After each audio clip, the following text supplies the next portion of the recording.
Herramienta de ayuda en Excel para el reparto de la PTU del ejercicio 2021 y que se entregará en este 2022. Bien, una vez que adquieres alguna de nuestras herramientas, te proporcionaremos un usuario y una contraseña de acceso. Accedemos a nuestra calculadora y podemos observar en pantalla que nos solicita los datos del contribuyente o del patrón, que es el nombre, RFC, CUR, régimen fiscal, el domicilio fiscal y, si así corresponde, los datos del representante legal. Tendremos que capturar los datos de todos los trabajadores. Esta herramienta es hasta 150 trabajadores, así que tienes mucho espacio para realizar tus cálculos.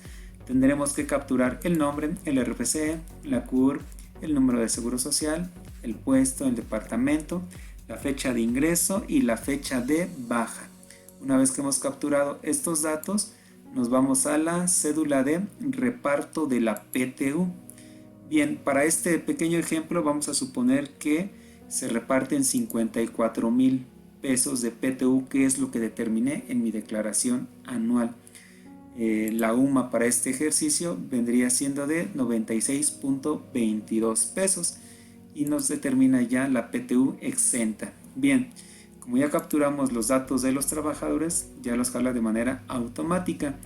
En la segunda columna nos pregunta si el trabajador es eventual o es de planta. Si nosotros le dejamos no, se entiende que es un trabajador de planta. Si nosotros colocamos que sí, es un trabajador eventual. Esto para determinar si un trabajador tiene derecho a PTU o no. Recordemos que la Ley Federal del Trabajo nos dice que si un trabajador es eventual y ha laborado menos de 60 días, entonces no tiene derecho a la PTU, y lo podemos ver en este ejemplo en la fila número 11. Este trabajador solamente laboró 6 días, pero sí le corresponde PTU, ya que no es un trabajador eventual. Si yo le selecciono y le pongo que sí, por tener menos de 60 días laborados y por ser eventual, no tiene derecho a PTU. Por ello es importante hacer esta distinción. Perfecto. Luego nos hace una pregunta: ¿el trabajador es sindicalizado o de confianza? Es importante que nosotros le mencionemos si es o no es de confianza. ¿Por qué? Porque nos determina un tope salarial. ¿Y cómo lo determina? Con base al salario del trabajador sindicalizado, el que tenga el salario más alto y un 20% más. Por ejemplo, en este caso, en la fila 6, el trabajador tiene un salario de 36,742.50 anuales. Lo voy a multiplicar por el 1.20 para que se agregue el 20% y nos da un tope salarial de 44,091, que es lo que estamos viendo aquí. Significa que los demás trabajadores de confianza tendrán un tope determinado por el salario más alto sindicalizado. Perfecto. Tendremos que capturar la fecha de ingreso, la fecha de baja y también los días que no laboró el trabajador, para que obtengamos un total de días trabajados. ¿Por qué? Porque recordemos que la PTU se reparte en dos secciones, una por los días laborados y otra por el salario devengado. Y automáticamente la herramienta ya nos determina la PTU. En este caso, la suma de toda esta columna nos tiene que dar 54,000 y lo podemos ver en la parte final. Simplemente damos clic aquí y hemos llegado a la parte de abajo, que es la suma de la PTU por días trabajados y la PTU del salario devengado. 27,000 más 27,000 nos da 54,000 de PTU que determinamos en nuestra declaración anual. Bien, para este ejercicio recuerda que se modificó el artículo 127 de la Ley Federal del Trabajo y que establece un límite máximo para la PTU. Para ello tenemos que determinar dos límites y eso ya lo hemos agregado a nuestra cédula. Para ello nos vamos a desplazar hacia el lado derecho de la pantalla y ya estando en esta parte podemos observar que tenemos que realizar dos tipos de cálculos para dos límites, límite 1 y límite 2. ¿Cuál es el primer límite? Tenemos que sacar un promedio de las últimas 3 PTUs pagadas en los últimos 3 años, en este caso 3,000, 4,000, 5,000, y nos calcula un promedio de 4,000 pesos. Y el segundo límite es 3 meses de salario. Ya en la parte inicial nosotros capturamos el salario y aquí lo realiza de manera automática y luego hace una comparación. ¿Cuál de estos dos límites le favorece más al trabajador? En este caso es de 4,000, por lo tanto el límite favorable es el de 4,000.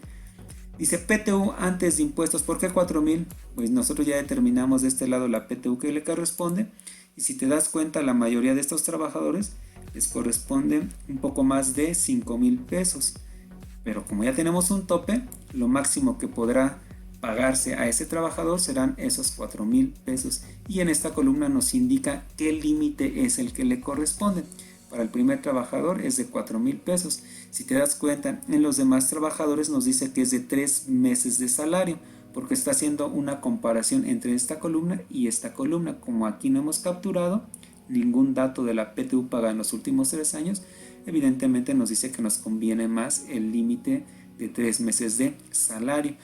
Si te das cuenta, aquí hay un trabajador que dice que no tiene límite máximo. ¿Y esto a qué se debe? Porque su PTU calculada es menor a los límites establecidos. Y nosotros nos vamos a esta parte, regresamos, y aquí está la PTU que le corresponde a este trabajador que laboró 60 días.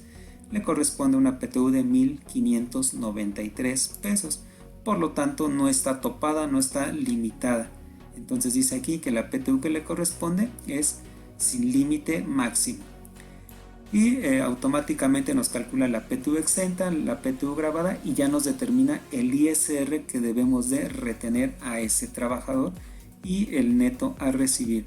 Estas dos columnas se repiten en nuestra primera cédula, que sería esta parte: ISR retener y neto a recibir. Y esto es lo que tendríamos que entregarle a nuestro trabajador. Perfecto, queremos saber cómo se calculó el ISR.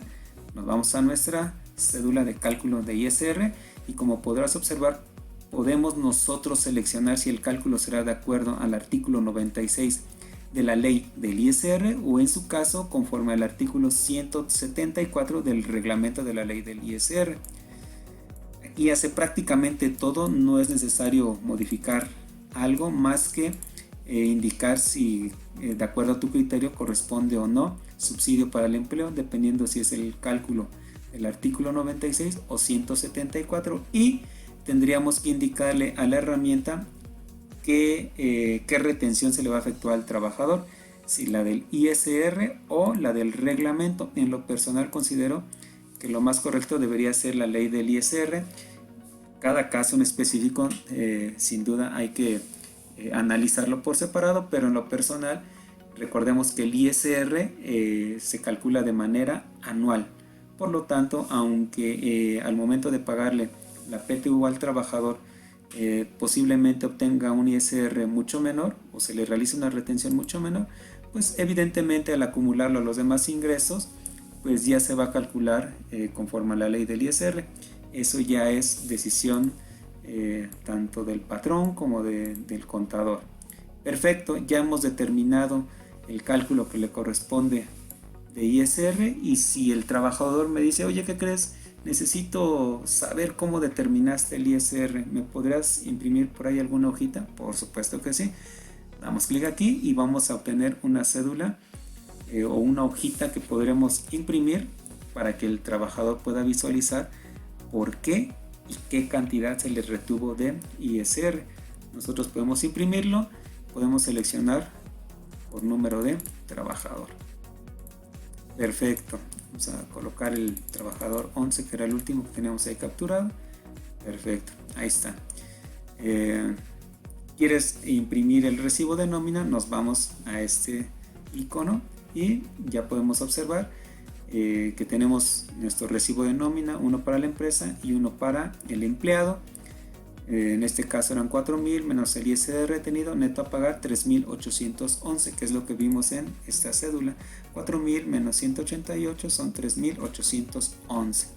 Nosotros cambiamos de trabajador, vámonos al último, que era el número 11. En este caso a este trabajador, por el monto de la PTU, no le corresponde retención alguna. Y bien, esta es nuestra herramienta, esperemos que sea de tu interés, de tu agrado. Nos vemos hasta la próxima. Si tienes alguna duda, no dudes en hacérmela saber. Ya conoces mi correo. Nos vemos hasta la próxima.